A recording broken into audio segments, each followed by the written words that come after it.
जय हिंद साथियों, स्वागत है आपका वीएस एकेडमी के चैनल पर। और अभी घमासान मचा हुआ है पूरे मध्य प्रदेश में फिजिकल को लेकर, और फिजिकल के लिए लोग बहुत ज़्यादा मेहनत कर रहे हैं। और जैसा कि मैं पहले वीडियो में बताता आया हूँ, इतनी ज़्यादा मेहनत कर रहे हैं कि कई लोग जो है चोटग्रस्त होकर घर पर बैठ चुके हैं।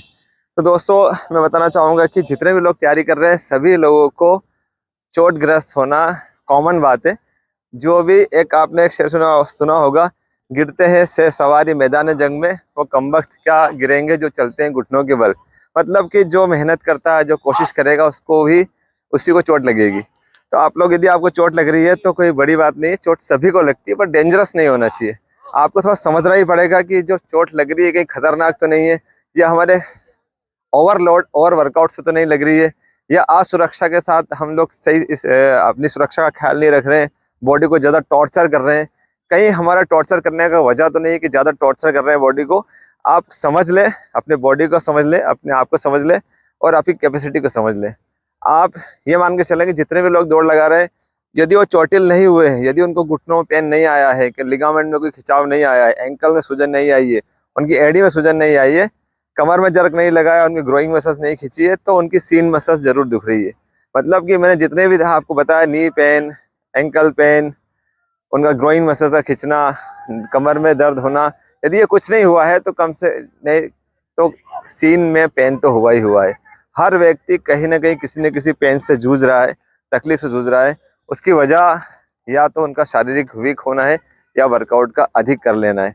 आप देख रहे हैं वीएस एकेडमी के द्वारा भी ट्रेनिंग शेड्यूल चलाया जा रहा है।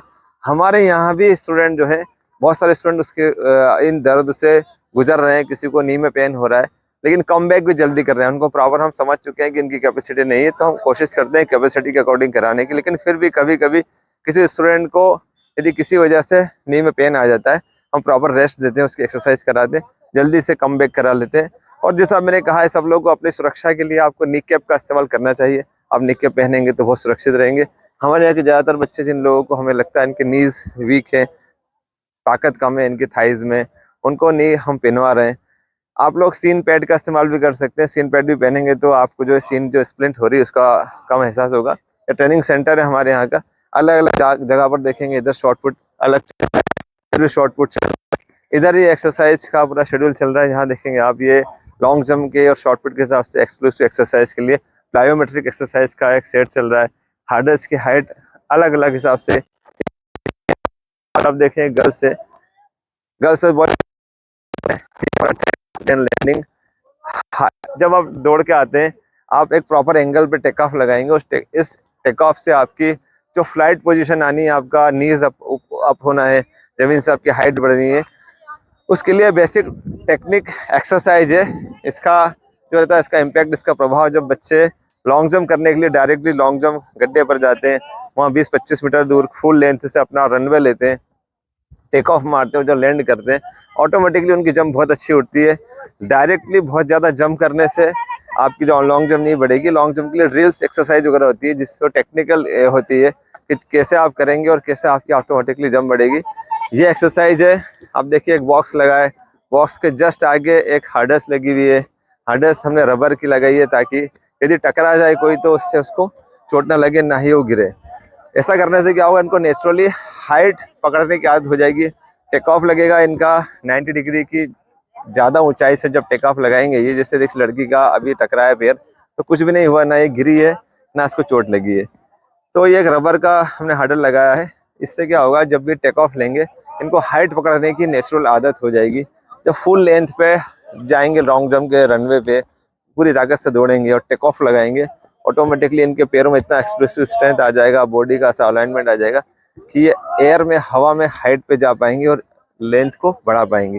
इस तरफ देखें, अब ये लड़के भी हमारे यहाँ पर, इन लड़कों को भी हम अलग अलग इस तरह से इसलिए करवा रहे हैं ताकि नेचुरली, ये देखिए अभी यहाँ इनको हमने गद्दे लगाए नीचे, गद्दे पे से जंप लेने में ज़्यादा ताकत लगानी पड़ती है, तो उधर मैट लगाई है, उस मैट के ऊपर से बच्चे जंप कर रहे हैं।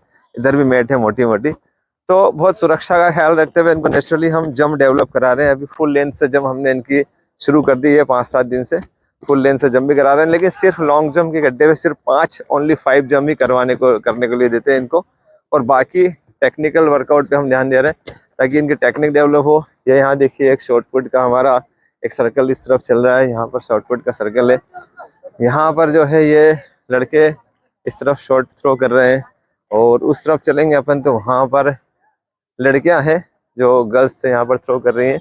आप देखिए इस तरफ तो अलग जगह पर हमने अलग अलग स्टेशंस बना रखे, जो अलग अलग जगह पर बच्चे अपने अपने जो लेवल है उस लेवल के हिसाब से ही थ्रो करते हैं, क्योंकि कुछ बच्चे जो है 25 से प्लस शॉर्टपुट फेंकने वाले, उनके लिए अलग सेक्टर बनाया है, तभी चॉइस वालों के लिए अलग है।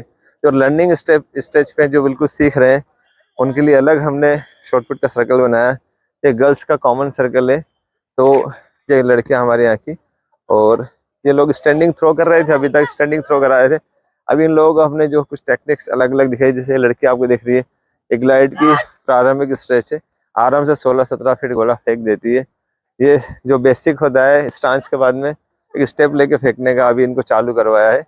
धीरे धीरे करके जो है अलग अलग स्टांस में जिसकी जो कैपेसिटी, जिसका जैसा मैच्योरिटी होती जा रही है, उसको उस हिसाब से शुरू कर रहे हैं। तो आप लोग ध्यान रखें कि आपके पास अभी पर्याप्त समय है।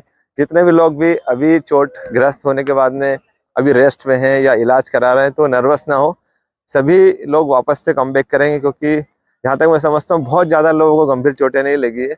हम लोगों ने एक वीडियो बनाया था सारा मेडिकल का, उसमें नंबर दिया था, तो बहुत सारे लोग बाहर से भी, उज्जैन के बाहर के आसपास से भी लोग पहुंचे वहाँ पर, तो सभी लोगों की चोटें हमने देखी, सभी लोगों से बातचीत की, तो उसमें यह है कि उनका से ओवरलोड ज़्यादा कर लेने की वजह से कुछ चोटें लगी जो गंभीर नहीं है, 5-7 दिन में रिकवर हो जाती है, ठीक हो जाती है। यदि प्रॉपर ट्रीटमेंट मिल जाए, प्रॉपर ट्रीटमेंट, प्रॉपर थेरेपी मिल जाए, प्रॉपर एक्सरसाइज मिल जाए उसकी, तो बहुत जल्दी 5-7 दिन में रिकवर हो सकती है।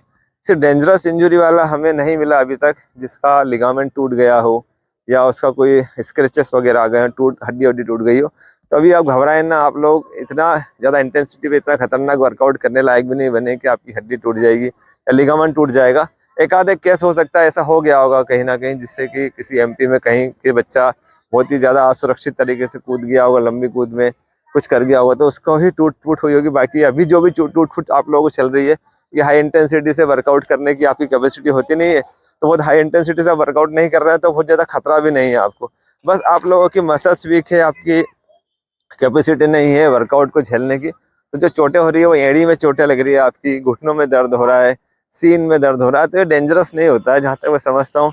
यदि आपका विल पावर स्ट्रॉन्ग रहा, आप बहुत अच्छे से आप लोगों ने इसको केयर किया और सही ट्रीटमेंट करवा लिया, आपने किसी प्रॉपर फिजियोथेरेपिस्ट के पास चले गए, आपने किसी डॉक्टर से प्रॉपर उसका मेडिसिन ले ली, तो आप ठीक हो जाएंगे। कई बार क्या होता है, बच्चा जो रहता है किसी मेडिकल स्टोर पर जाकर बोलता है कि मेरे को पेन हो रहा है, तो आपको साधारण सी पेन किलर की टेबलेट दे देता है, और पेन किलर की साधारण टेबलेट से आपको तात्कालिक रूप से उस पेन में रिलीफ हो जाता है, क्योंकि पेन किलर आपके सीएनएस सिस्टम पे अटैक कर दी है।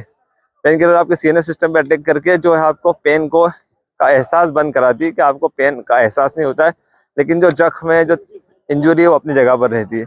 तो पेन किलर से इंजुरी ठीक नहीं होती है, उसके लिए प्रॉपर एक मेडिसिन का कॉम्बिनेशन होता है जो सेल्स को रिपेयर करता है, कोलेजन प्रोटीन्स वगैरह होते हैं, कुछ ट्रिप्सिन वगैरह, एक मेडिसिन का जो डेक्सामेथासोन वगैरह की तरह से मेडिसिन का कॉम्बिनेशन होता है, तो जल्दी से आपकी हीलिंग, मतलब हीलिंग से मीनिंग है जल्दी इसको हील कर, जल्दी ठीक करता है। कि नॉर्मली आप रेस्ट करेंगे और थेरेपी करेंगे तो जो काम 7 दिन में हो सकता है, जो 7 दिन में होता है, उसको यदि मेडिसिन प्रॉपर ले ली उसकी, तो आप जो है 2 या 3 दिन में भी जल्दी से आपके सेल्स को रिपेयर कर सकते हैं। तो सही तरीके से यदि आप लोगों ने अपनी इंजरी को ठीक करने के लिए सही प्रॉपर तरीके से आपने उसका ट्रीटमेंट कर लिया, तो आप ठीक हो जाएंगे। तो अभी घबराने की आवश्यकता नहीं है कि बहुत खतरनाक तरीके से आप जो है अभी चोटिल नहीं हुए, खतरनाक आपको चोट नहीं लगी है, लेकिन इस तरह हार्डस कर रहे हैं। ये हमारे यहाँ के पहलवान सब लोग जो है शॉर्टपुट की तैयारी के लिए अपने कंधों को मजबूत कर रहे हैं और कंधों की सारी एक्सरसाइज कर रहे हैं यहाँ पर पावर बनाने के लिए। तो जैसा कि मैं कह रहा हूँ कि आप लोग अभी घबराए ना, चोट जो लगी है वो बहुत जल्दी ही ठीक हो सकती है, बहुत जल्दी ठीक हो जाएगी, क्योंकि इतना डेंजरस मोमेंट आपकी लाइफ में अभी आप लोगों ने लिया नहीं होगा कि आप बहुत डेंजर तरीके से आपको इंजरी हो जाए। क्योंकि मैं कह रहा हूँ कि डेंजरस इंजरी का वजह होती है हाई इंटेंसिटी पे वर्कआउट कर लेना, और आप लोगों की कैपेसिटी नहीं है कि आप हाई इंटेंसिटी पे वर्कआउट करें, क्योंकि वो रफ्तार, वो जंप अभी आपकी बॉडी में आए नहीं है। क्योंकि मैं जहाँ तक समझता हूँ कि अभी कहीं भी तैयारी कर रहे हैं आप, तो आप जो है आपके अंदर नेचुरली वो ताकत आई नहीं है कि आप हाई इंटेंसिटी पे कर पाए।